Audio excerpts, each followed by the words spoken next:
Welcome to Subramani. I'm in a slightly different format today. I'm not wearing the black coat which I normally wear, but that apart, I hope that there is lesser disturbance with the mic. I hope so. I mean, I really don't know what is happening with the technology, so I'm hoping for that. And apart from that, I'm answering some questions which people have sent me. So one of the questions is, what should we do? We are a family of four. My husband is 38 years of age. I'm first of all very happy that wife is asking this question. My husband is 38 years of age. I am 36 years of age, and I have two children who are 14 and 18, right? Or 14 and 12.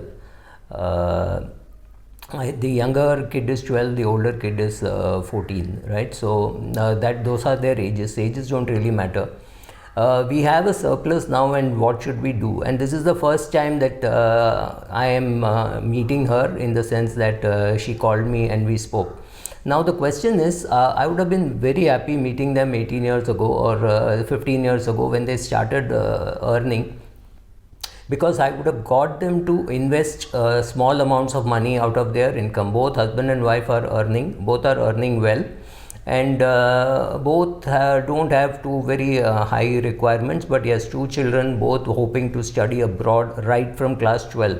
That is one new phenomena that I am seeing, that education means going abroad, right? Nobody wants to study in India, because I think also parents have lost the right, maybe even the moral right, to tell them that you will get admission in the college you deserve, not in the college that I can afford to buy. I don't think people, men and women, have that moral courage to say to the children. So this is a family where they suddenly have a surplus of about 2-3 lakhs and they don't know what to do with it.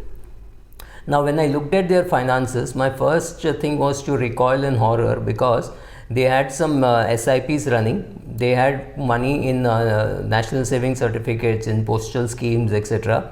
They also had a big home loan.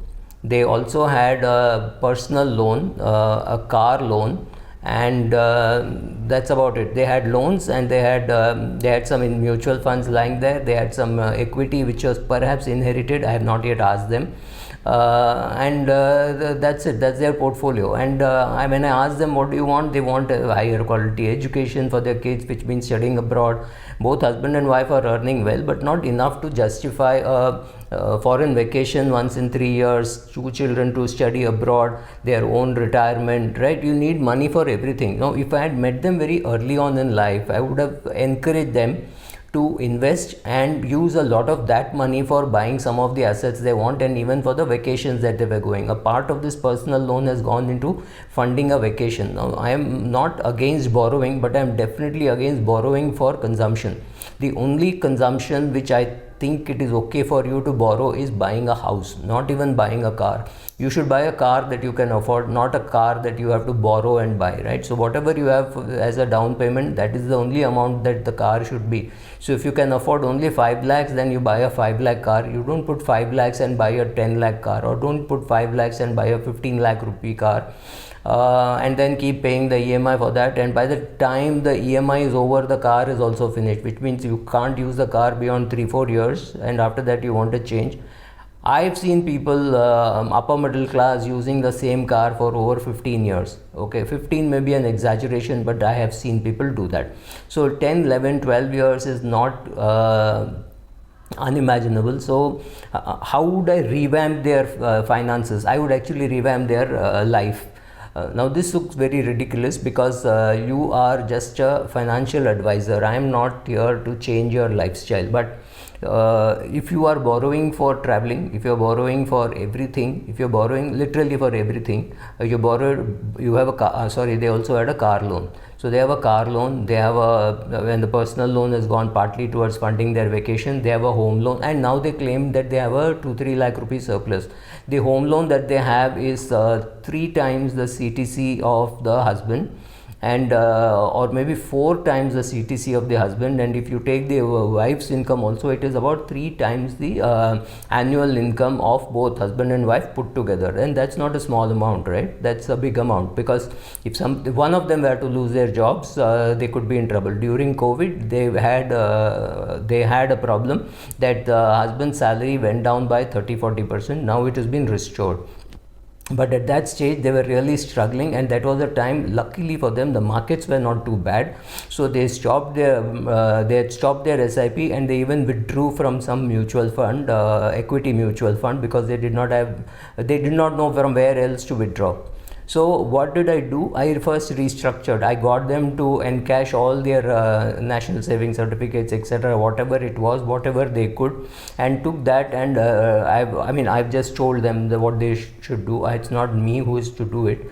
I said, take out all your debt assets, money invested in debt, and repay all your debt. Step 1, do that, because they are borrowed at 13-14%. Personal loan was perhaps at 13%.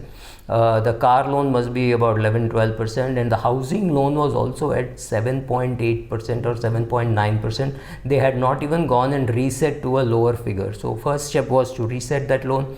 Second step was to encash all the debt instruments in which they had invested, including a LIC policy, which was an endowment policy, which had another 10-12 years to go. I said, go and find out how much loan you can get, borrow against that, and repay all the loans possible. I don't think they can repay all the loans possible.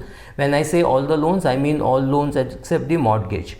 So then I said, go and reset the mortgage to something around 7%, sub 7% if it is possible, and then you will have a little more surplus in your hand, because you will not be having to make any of the EMI payments. And that stage you can use the 2-3 lakhs that you have, maybe to clear off some of the mortgage also. But right now the job was take all the money and clear off all the debt that they had. They had a personal loan. Now with this 2-3 lakh surplus, they will get rid of the personal loan, they will get rid of the car loan, and from all the national savings certificates, etc., which they have withdrawn, they will be able to repay a part of the home loan also. I wanted them to pay down the home loan. It does not matter what is the rate of interest prevailing now. What it matters is how many times your CTC have you borrowed, right? So I have this video, some of you may have seen it, that 2, 3, 4, 30, 40 loan rule for borrowing, right? So it should not be more than 2 times your EMI. Your EMI should not be more than, or rather the loan amount should not be more than 2 times your CTC. Your EMI should not be more than 30%, right? So, and you should have made a 40% down payment for buying the house.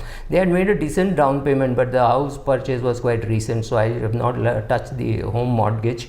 But if they repay a part of the loan, their interest rates will go down, right? So I'm not asking them to reduce the EMI, I'm asking them to reduce the number of years. That will also reduce their total loan that has to be repaid. So I have done all this. So really they did not have a surplus to invest, though they said they thought they had a surplus, but just restructuring was useful. Now what would have I done differently if I had known them when they were younger?